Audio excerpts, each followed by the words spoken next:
ainda vamos continuar falando sobre o processo obsessivo, porque isso também acontece. Então, para iniciarmos a nossa atividade, gostaríamos de fazer uma obra e a experiência pessoal de uma pessoa que trouxe bastante estudo e luz sobre o assunto também, que é a Ivone do Amaral Pereira. Na obra Recordações da Mediunidade, no capítulo 4, ela traz uma questão muito interessante, nos dizendo que, aos 4 anos de idade, ela, de alguma maneira, se comunicava com os espíritos. Ela via, escutava, conversava com eles, via-os andando pela casa e considerava naquela época, então, que seriam pessoas da família.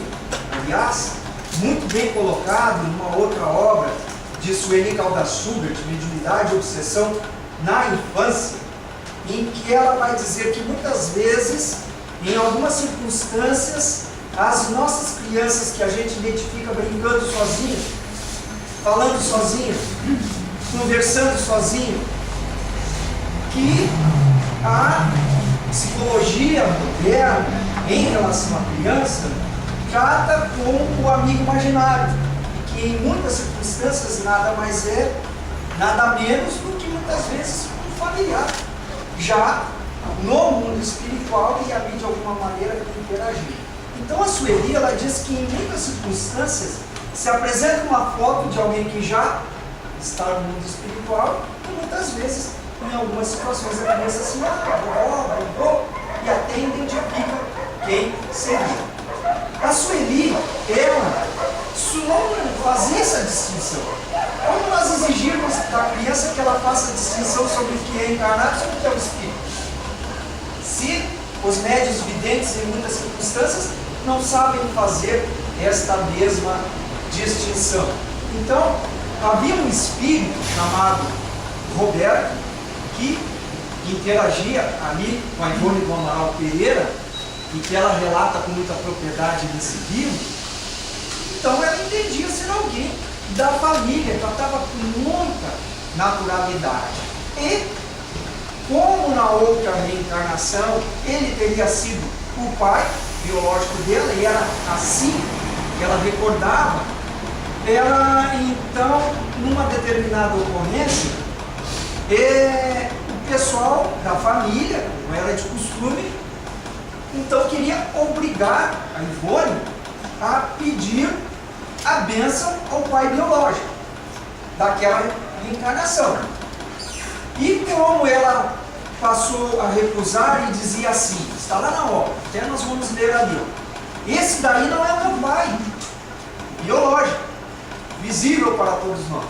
Esse daí não é o meu pai. O meu usa um paletó muito comprido com uma capinha dos lados, característico dos trajes masculinos da época de Filipe I. Um chapéu muito alto e grisalhos, cabelos grisalhos mais compridos, e usa bigodes grandes, é um pouco velho. Mas esse daí, muito moço, não é meu pai não. Conta a Sueli que, por ter sido considerado na ocasião petulância e desrespeito, valeu-lhe uma boa dose de chineladas naquela época, porque ela estaria desrespeitando o pai. E ela relata na obra uma boa dose de chineladas ministradas pelo pai biológico.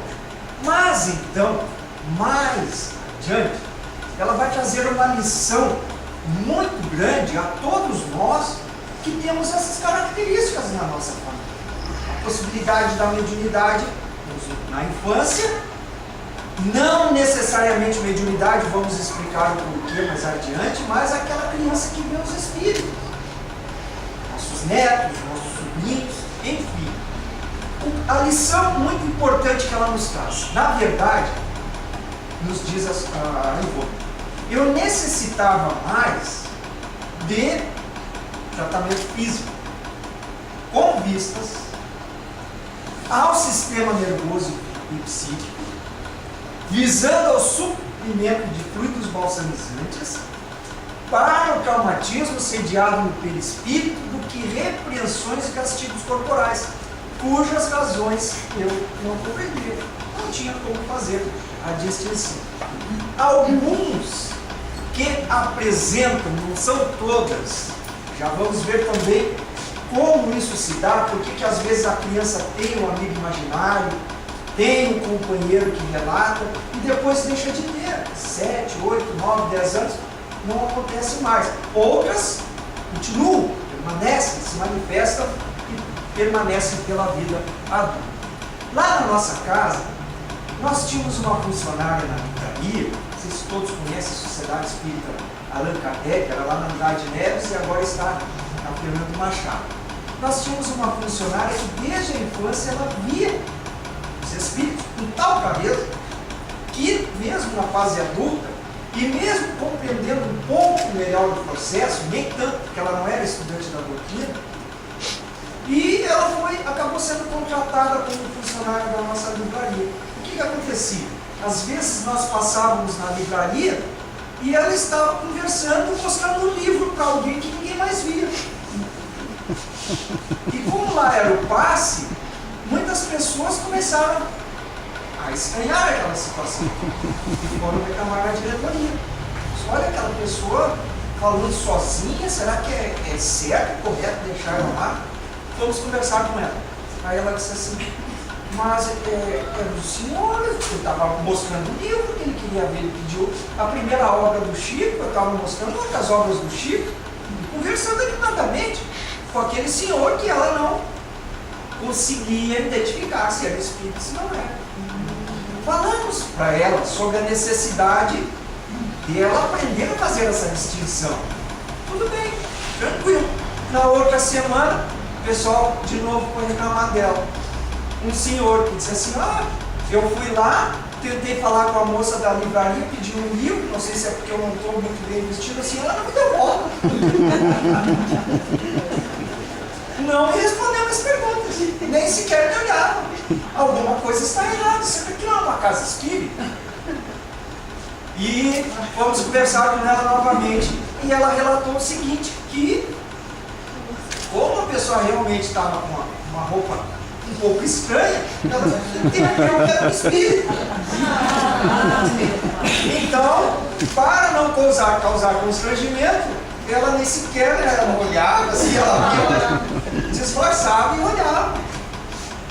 Precisamos tirá-la. A situação ficou nessa circunstância, precisamos tirá-la lá da livraria e colocá-la ela num outro setor, porque ela não distinguia. Aconteceu com o Divaldo também. Divaldo, quando trabalhava no antigo INPS, muitas vezes os colegas, que não eram espíritas, ele era, mas os colegas estranhavam que ele estava lá, olhando os arquivos, conversando com alguém que ninguém mais via.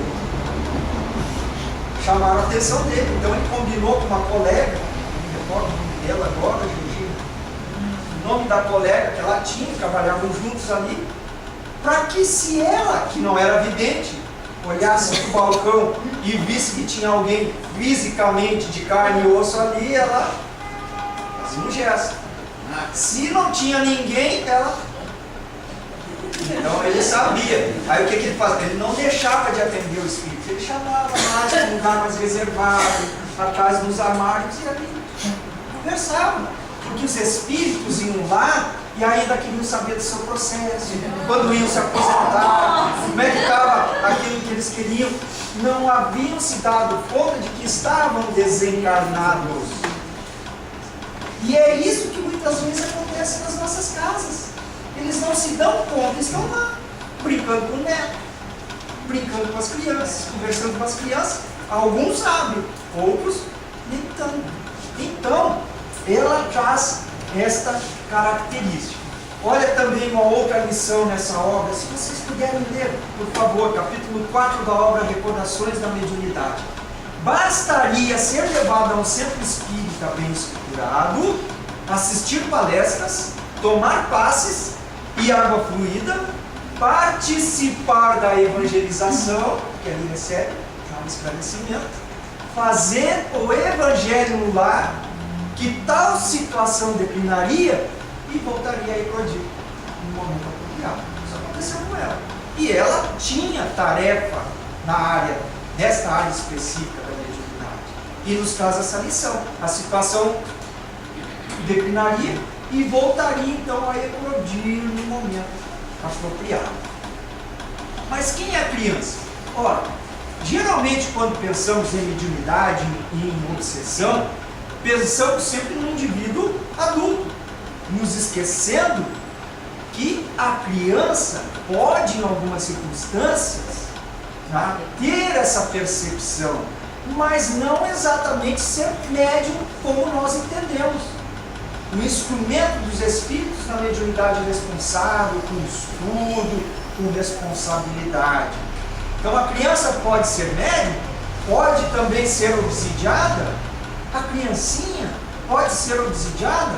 Bom, a criança que nós identificamos no corpo, ela são pequeninos seres que muitas vezes nos apresentam torturados, inquietos, com algumas enfermidades impossíveis de serem diagnosticadas, choro aflito, terror noturno, a incontinência noturna, muito característico em algumas crianças quando isso gera alguma dificuldade e não são espíritos tão bons assim também, vamos ver isso mais adiante.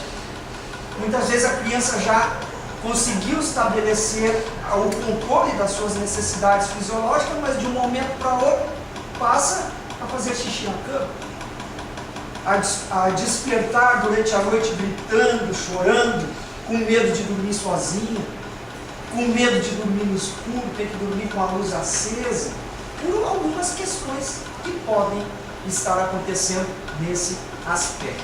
Então, a prece de imediato a seu benefício, porque muitas vezes são obsidiados de berço. Mas quem é a criança? A criança é um espírito reencarnado, como nós. Ou não? Existe diferença? Fisiológica, sim. Mas quem poderá nos afirmar com absoluta certeza que aquele nenê hoje que a gente embala, que a gente ensina a dar os primeiros passos, não é um espírito muito mais velho que nós, com muito mais experiências do que nós, que talvez, e essa possibilidade por estarmos reencarnados no mundo ainda de provas e expiações, falidos no passado como nós, fizeram inimigos no passado como nós, e que muitas vezes os identificam também na infância.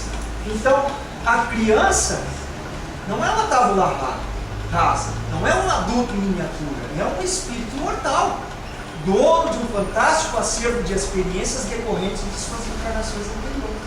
Temos uma colega lá na nossa casa que um dia chegou e disse assim: meu neto me disse uma coisa que eu fiquei em choque. Eu disse assim: olha, não pode você mexer com a minha curiosidade. O que ele te disse? Estava lá brincando e eu pedi para ele guardar os brinquedos dele. Ele ficou de pé, tomou uma posição que nunca tinha tomado na vida e disse assim: você me respeite que eu sou teu pai. Como se nada tivesse acontecido, voltou a brincar. Mas falou assim com uma autoridade. E aí ela foi fazendo certas observações, né? A marca de nascença, as personalidades, algumas características suspeitas dela de que tenha sido o pai dela que morreu pelo nascimento dela, 40, 50 anos atrás. Mas é só uma suspeita, obviamente. Mas que chamou a atenção e a possibilidade existe. A tal autoridade ele ter falado sobre aquilo ali. Então, ele, muito provavelmente, nós sabemos, né, que aqueles que reencarnam na nossa família são estranhos totais. Há algum vínculo entre nós. É muito comum ouvir-nos dizer as mamães, né? Eu conheço um caso assim, quando eu fiquei grávida, não podia nem sequer olhar no rosto do meu marido, sentia uma raiva dele. Passou a gestação, voltou de novo, né? Aqueles amores, né? aquele amor para sempre. E a criança e o pai até hoje não se dão muito bem. Por quê? Era o psiquismo da criança que tinha dificuldades de existências anteriores com o pai, interferindo ali no psiquismo da mãe, identificando já desde a própria gestação. Então a criança que nos chega aos braços, como pais ou educadores, é um espírito mortal. A inocência e a fragilidade que lhe caracterizam são peculiares ao estado infantil nesta encarnação. E são importantes para que nós tenhamos ternura e afeto. Imagina nós identificarmos no nosso filho, no nosso neto, alguém que no passado tenha nos tirado a vida. Será que iríamos ter essa candura, esse afeto que desabrocha de nós? E muitas vezes as dificuldades do passado são tão grandes que não há outra maneira do que Deus nos colocar um inimigo nos braços para que, no passar do tempo, vamos trocar as suas fraldas, vamos ensinar as primeiras palavras, os primeiros passos. Que outra maneira mais eficaz de transformar a inimizade em amor, em afeto? Muitas vezes isso acontece conosco. Então, o aspecto da inocência e da candura é para ajudar nestas questões. No livro dos Espíritos, a questão 385 e também 199, nos traz um pouco mais de luz sobre isso. Não se sabe o que são, nem o que foram, nem o que serão. Crianças de maus pendores cobrem-se as más ações com a capa da inconsciência, para impedir excessiva severidade. Encontramos também na questão 208 a missão dos pais, que grande influência exerce sobre os espíritos do filho depois do nascimento, tendo por missão desenvolver seus filhos pela educação. Procurar, principalmente na fase juvenil, substituir arquivos anteriores negativos por arquivos positivos. Eu acho que deve ser uma tônica em todos nós. Quem de nós não lembra, principalmente de questões e de frases morais dos nossos avós, dos nossos pais, das nossas mães? Não faz isso, tá? Isso não é teu, não te pertence. As questões que marcam e que muitas vezes sobrepõem outros arquivos e que vêm a se constituir os direcionamentos morais como missão dos pais. Na questão 209, não é raro que um mau espírito peça-lhe seja dados bons pais, na esperança de que seus conselhos os ajudem na retomada do caminho divino. E sobre a mediunidade? Como lidar nestes casos quando identificarmos estas características nas crianças? A mesma Ivone Pereira vai nos dizer, não se deve falar ainda em mediunidade, no sentido de tarefa. Mediunidade, tarefa propriamente dita. Também no livro dos médiuns, a pergunta se haverá inconveniente em desenvolver-se a mediunidade nas crianças. E a resposta é mesmo muito perigoso, pois que aqueles organismos débeis e delicados sofreriam grandes abalos e as respectivas imaginações excessivas sobre excitação. Se já é assim com os adultos, os médiuns ostensivos, que se preparam, que estudam, que sabem o que é psicofonia, psicografia, aproximação do espírito, identificação de fluidos, responsabilidade, compromisso, por vezes há manifestações difíceis. Imaginemos então com as crianças que têm por si só a característica da imaginação muito fértil. Assim, os pais prudentes devem afastá-las dessas ideias, ou não lhes falar do assunto, senão sobre as perspectivas e as características das considerações morais. E o que é mediunidade? Então, é o sentido que faculta a pessoa de ser médium, intermediário, instrumento, ferramenta entre os espíritos e o plano físico. Geralmente, chamamos de médium somente quem tem a faculdade mais ostensiva.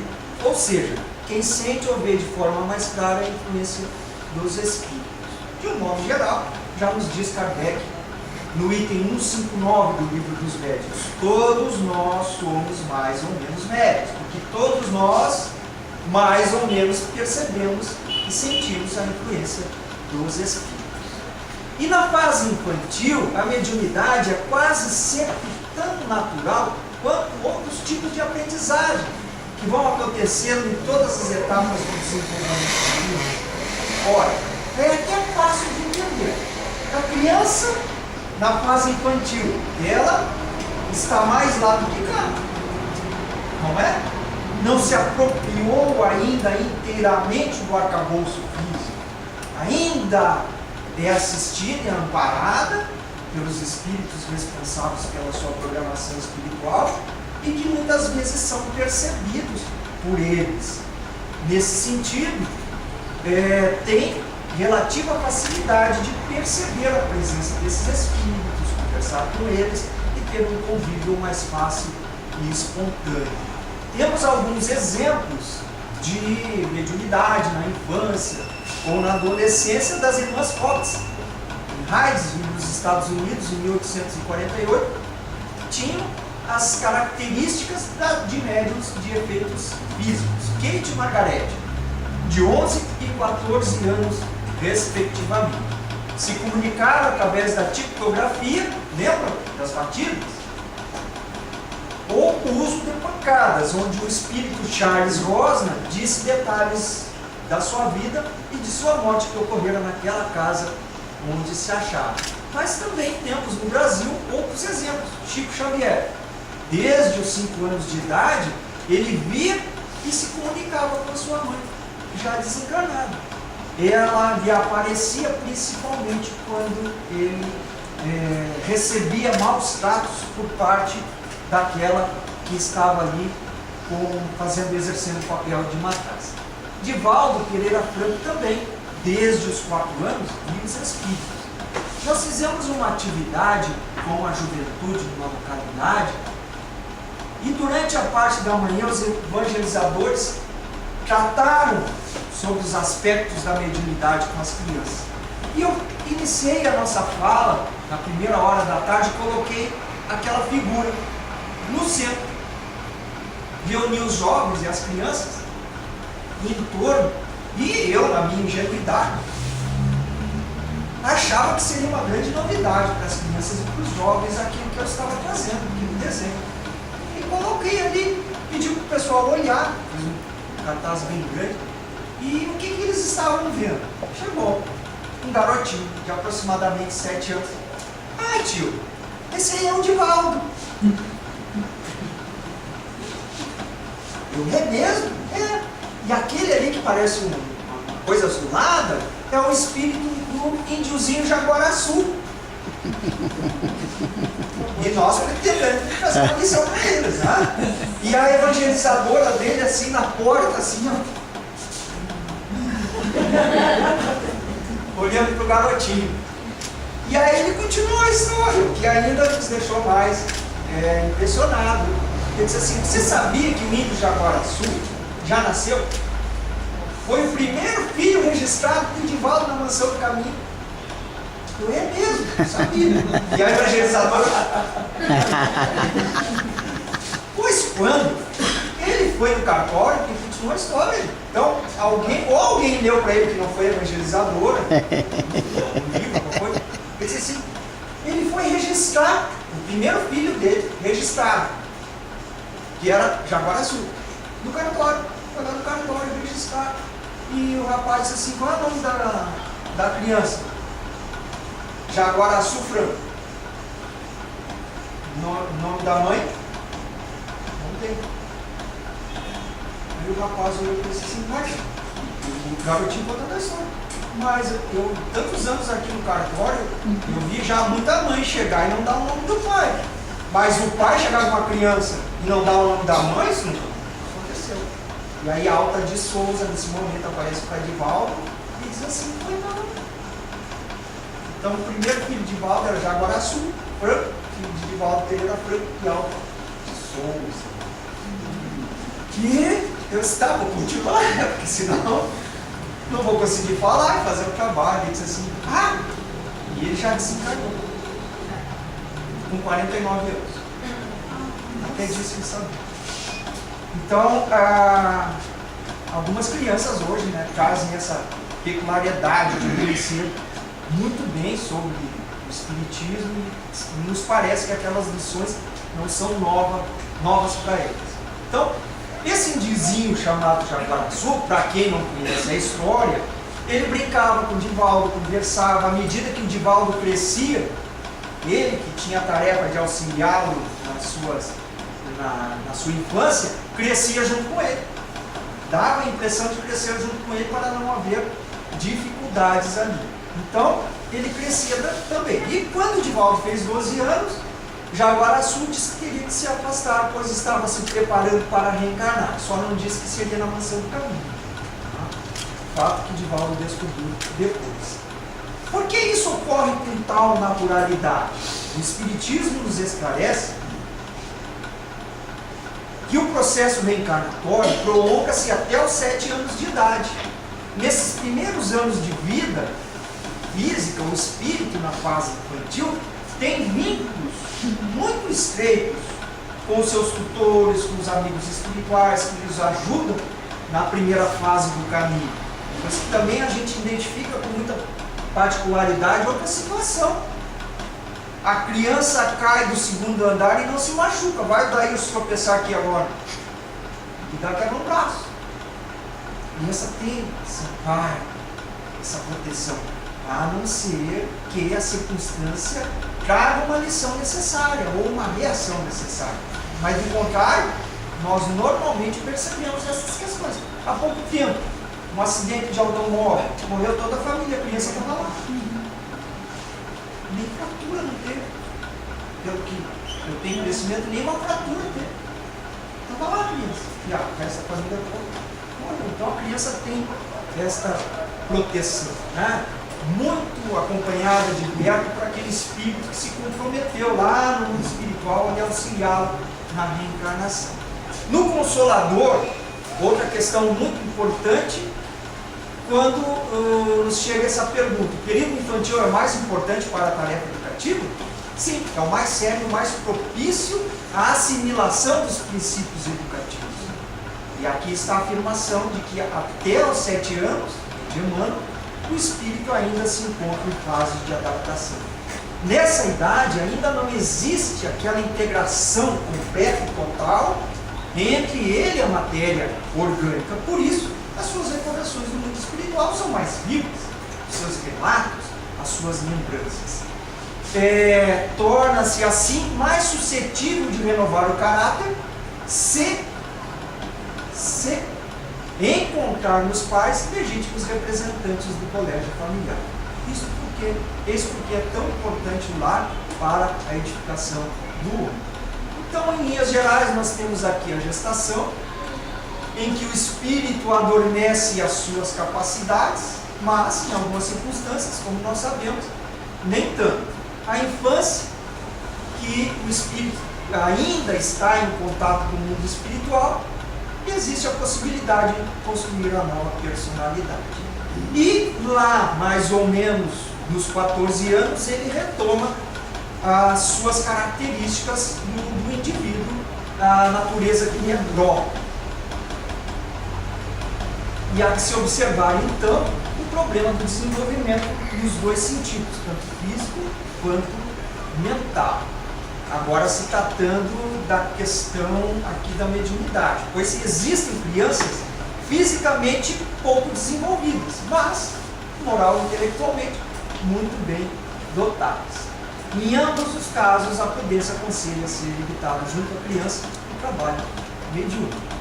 Desenvolver a mediunidade, ou seja, educá-la, significa colocar-nos em relação e dependência magnética, mental e moral com entidades dos mais variados tipos evolutivos.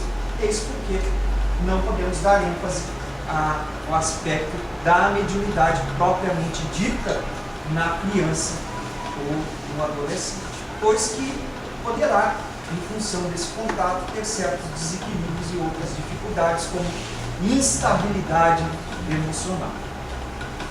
O próprio codificador estava certo ao desaconselhar tal proceder no livro dos médiuns. Há recursos de amparo às crianças que revelam mediunidade.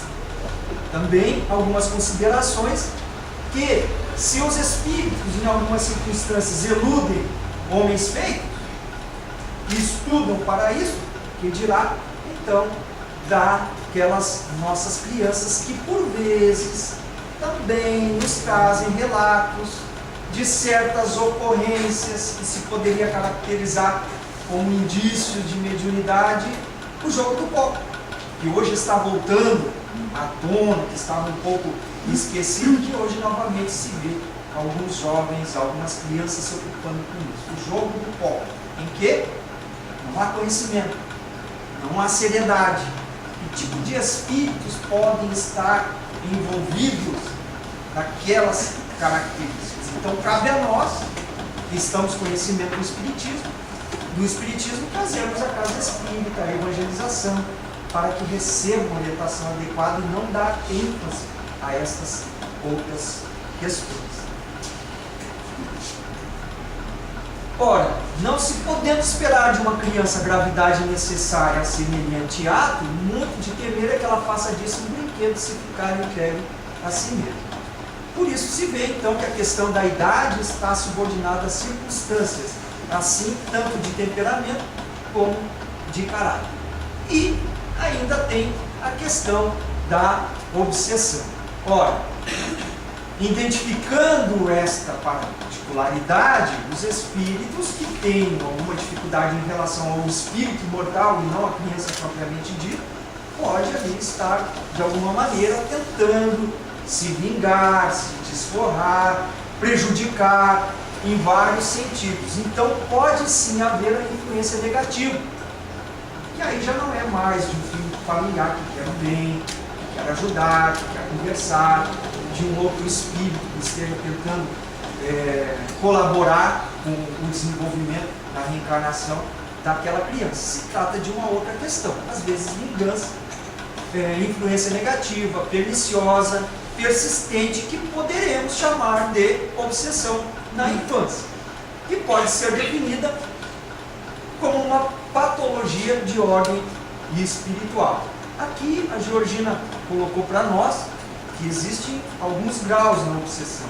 A obsessão simples, a fascinação, quando existe um fascínio, e também a própria subjugação. Sueli Caldas Schubert nos fala sobre esse processo obsessivo aos adultos, mas também à própria criança. Que esse perseguidor age persistentemente para que se efetue a ligação, a sintonia mental, enviando seus pensamentos, repetindo-os de forma sistemática, muitas vezes, de forma hipnótica, sob até os adultos invigilantes, quanto mais, muitas vezes, as próprias crianças. E aqui tem um exemplo muito marcante disso. Os amigos devem lembrar que era uma estratégia de marketing direcionada às crianças e que não deixa de ser um processo obsessivo, guardado as devidas proporções. E a Georgina falou de encarnado para encarnado. As nossas crianças ouviam isso no rádio: compre batom, compre batom, compre batom. Aí você vai com a criança no supermercado comprar arroz, e a criança olha e começa a repetir: compre batom, que nem na TV. Compre batom, compre batom. Não me diga, eu sei que vocês compraram. É um processo obsessivo, de encarnado para encarnado, uma inteligência se utilizando de estratégias de marketing para influenciar outra inteligência. Muito comum hoje nas redes sociais, nas fake news, influências que levam às vezes dificuldades, rompimento de amizades e de relações até familiares, em função de pensamentos gerados por outras inteligências e que nós, invigilantes, às vezes damos guarida. Se isto se consegue identificar com os adultos, imagine em se tratando das crianças. Então, as ferramentas que eles utilizam, hipnose, sugestão, muito sutil no início, que se dá pela repetição e acaba de alguma maneira na viciação do pensamento e acaba gerando outros comprometimentos na esfera dos instintos e também das paixões. Na obra Nas Trilhas da Libertação, nós vamos encontrar Manuel Filomeno de Miranda nos falando sobre a obsessão da infância e trazendo a característica de que quando realmente existe uma dificuldade de monta, é caráter expiatório. Diz que nada nos ocorre, nos acontece por acaso. Se as razões do que ocorre não está nesta vida, aqui está numa reencarnação anterior. É a justiça da reencarnação. Então, muitas vezes há ações danosas de curso mais grande. A visão do Espiritismo em relação à criança obsidiada é holística, pois que não a dissocia na sua forma atual do adulto de homem, quando contraiu o deve. E os sintomas da obsessão na infância? Algumas alterações comportamentais perceptíveis na criança, irritabilidade, agitação, depressão, pesadelos, falta de concentração, dificuldades nas relações sociais, agressividade, comportamentos excêntricos, personalidade instável, dificuldades de aprendizagem e medo injustificado, como nós vimos anteriormente. Aquela característica, a criança não consegue dormir de luz apagada, tem que estar com a luz acesa. Algo precisa ser avaliado, olhado com muita atenção por nós. Incontinência noturna, pesadelos, choro, acordar chorando durante a noite, gritando durante a noite, são características de influência perniciosa à criança. Então, como proceder com a criança obsidiada? Deve receber, como nós vimos lá no início, a própria orientação da Ivone do Amaral Pereira, Divaldo também, nesta obra, traz essa característica. Passes na casa espírita, em dia próprio, usar a água purificada.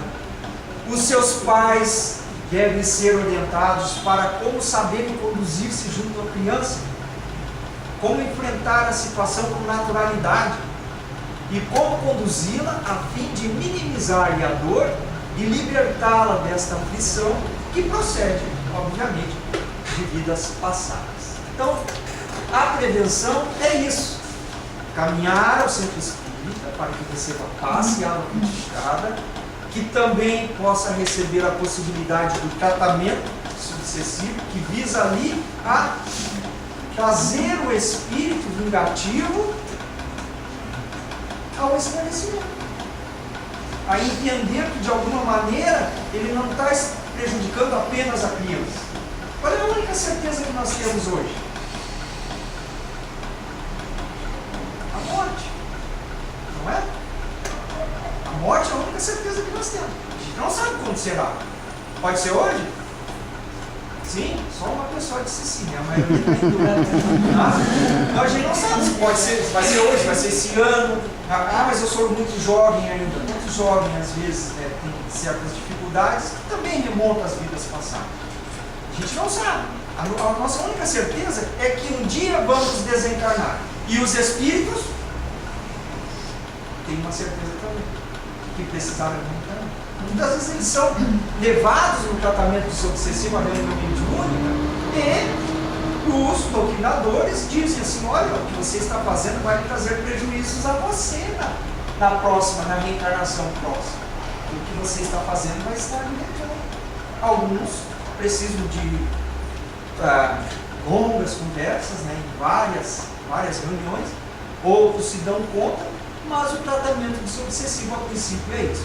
Orientação aos pais, a evangelização, na evangelização espírita juvenil, a mocidade espírita, quando se tratar dos jovens, a prática, o exercício da caridade e o próprio livro espírita juvenil também.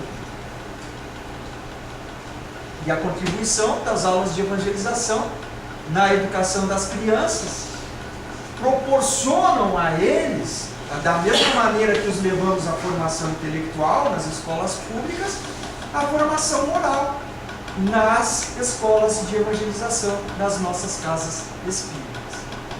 E como, então, estabelecer mecanismos de defesa espiritual em nosso lar? Não somente quando identificarmos o problema, quando, sim, também, com muita propriedade, mas termos em pauta, já desde sempre, esses mecanismos de prevenção. Conversa com o filho no momento do sono, em que o espírito parcialmente desdobrado do corpo é mais acessível à influência do bem, né? As nossas conversas, a nossa oração, o diálogo fraterno, franco e sincero, procurando entender as prováveis diferenças, as crianças e os pais envolvidos no trabalho da caridade, combater a invigilância. De nada nos adianta dizermos às nossas crianças: não mente, mentir gera vícios e pode trazer dificuldades muito grandes a nós e aos outros. E aí toca o telefone e a criança assim: pai, é o senhor pediu para você passar lá, quer conversar contigo. Ah, disse que eu não estou. Então a fala é uma e o exemplo é outra. E eles estão nos observando. E muito. E o nosso exemplo, em muitas circunstâncias, tem mais impacto do que a fala propriamente dita. Então precisamos ser sinceros nas nossas atividades, em casa. Imagina se nós tivermos o hábito de dizermos palavrões em casa, né? Estou lá pregando um quadro, acerto o dedo, não digo. O que a gente diz? Que a nossa criança lá brincando aí, e depois vem, tá? Ela está lá na escola dizendo a mesma coisa com os vizinhos. Então, o exemplo tem uma força muito grande. Precisamos ser vigilantes nesse processo. E também estabelecer o culto do Evangelho no lar como um mecanismo de defesa e mais uma ferramenta nesse sentido. Aqui o Atirinha, olha só, os espíritos lá, né? Um dizendo: cheguei para perturbar a casa do Zé. Poderia ser João, Daílson, qualquer outro. E o outro espírito disse: não vai dar mais não. Por quê? Ele começou a fazer o Evangelho no lar.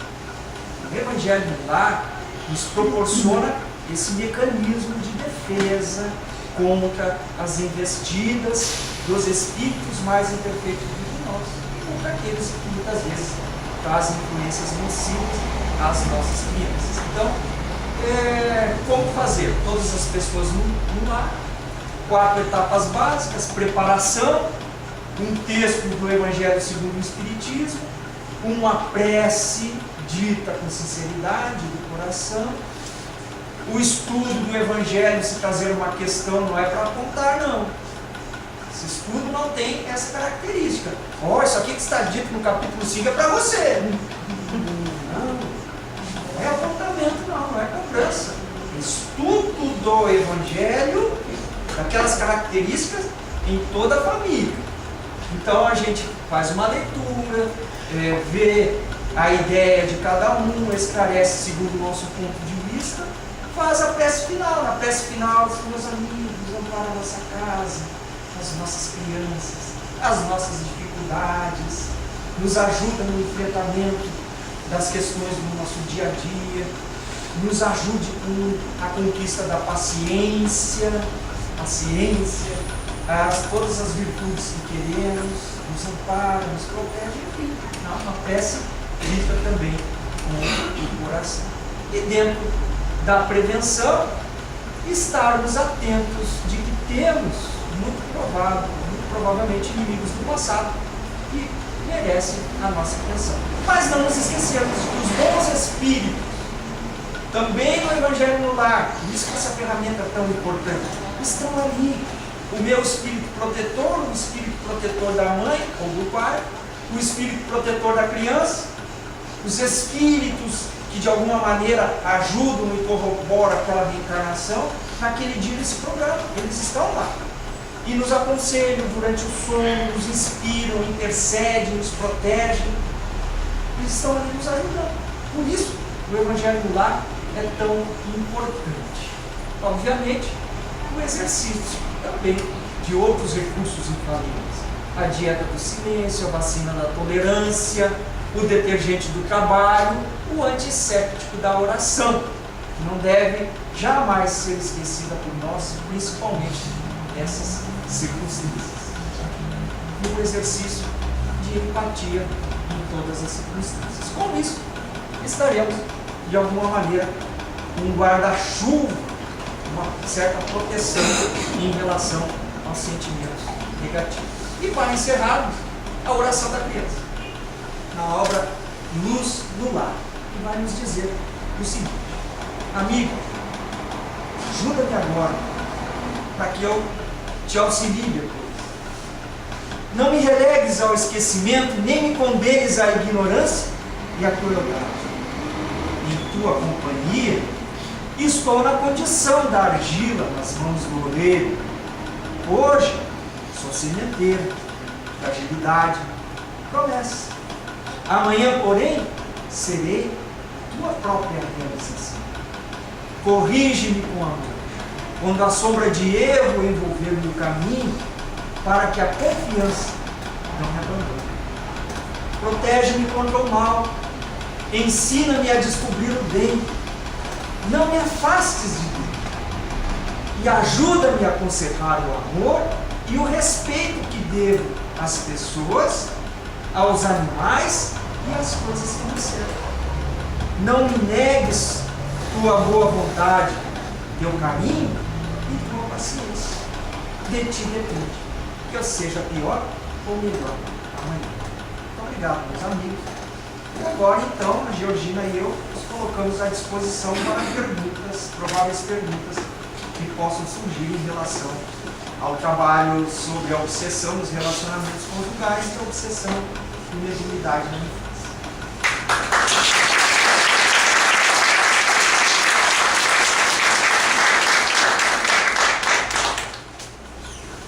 Queres conduzir? Temos 15 minutos, talvez, não sei. Eu diria assim que 15 minutos a gente tem, teremos até mais, depende da disposição deles de perguntar. Né? E dá paciência de vocês ficarem, mas ninguém tem aqui pra gente, né? Alguém tem alguma questão?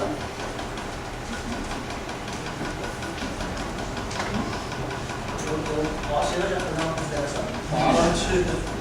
Essa questão da educação, né? Eu me coloco como pai, me coloco como filho, me coloco também como evangelizador, e a gente percebe que hoje, tanto pais quanto mães, eles não se prepararam para serem pais e mães, né?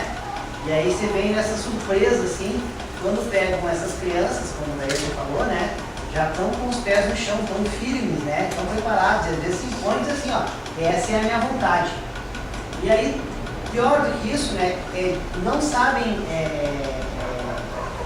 trabalhar isso e ainda transferem para os outros a responsabilidade de educarem os seus filhos, né? E aqui eu estou vendo algumas professoras já balançarem a cabeça, né?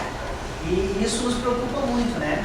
E eu não tenho dúvida, né, que a doutrina espírita fala sobre isso. Eu queria que vocês falassem de novo a questão da responsabilidade dos pais e o compromisso que eles assumiram lá na espiritualidade, né?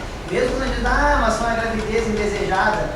Meus amigos, o nível de conhecimento que a humanidade toda tem hoje, sabedor que no ato sexual pode haver um filho, não venham me dizer que não sabem que pode ter um filho, né?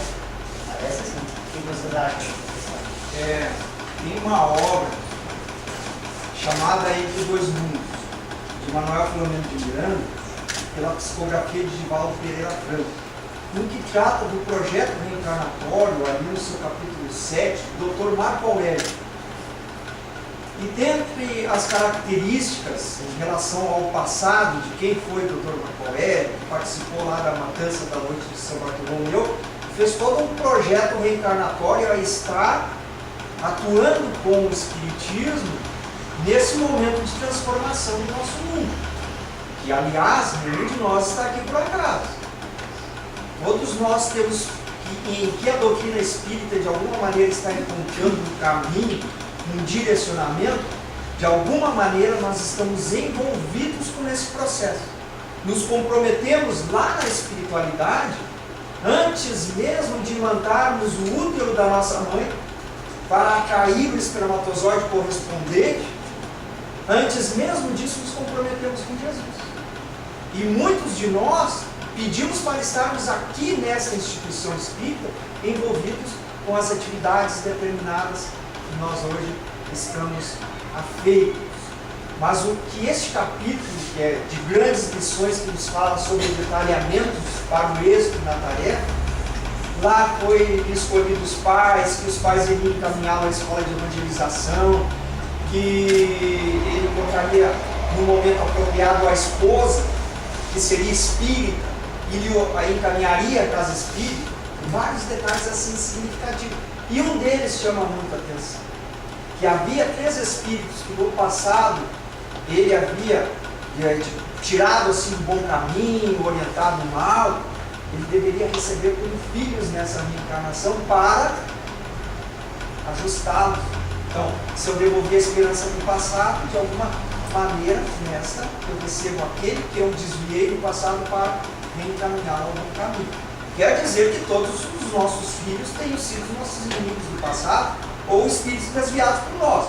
Era o caso desse capítulo, capítulo 7, se puderem ler.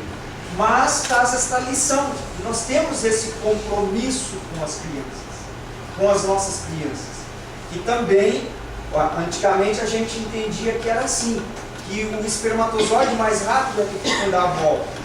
E às vezes a gente olhava para determinadas criaturas e dizia assim, se esse chegou mais rápido, que dirá dos outros?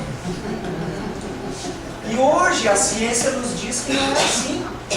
E o Espiritismo nos esclarece que o espírito reencarnante, vamos supor, hipoteticamente, que a Georgina ainda não está, mas de acordo com os detalhamentos da reencarnação dela, que não é acaso, ela vai ficar grávida. As mães, alguém deve ter essa experiência. Normalmente, antes mesmo da gravidez, as mães sonham com criança. E muitas vezes acertam, sonhei com uma menina, tá? 3 meses depois fica grávida. É uma menina. Ou é um menino. Ou é a avó que sonha, ou é alguém sonha. Por quê?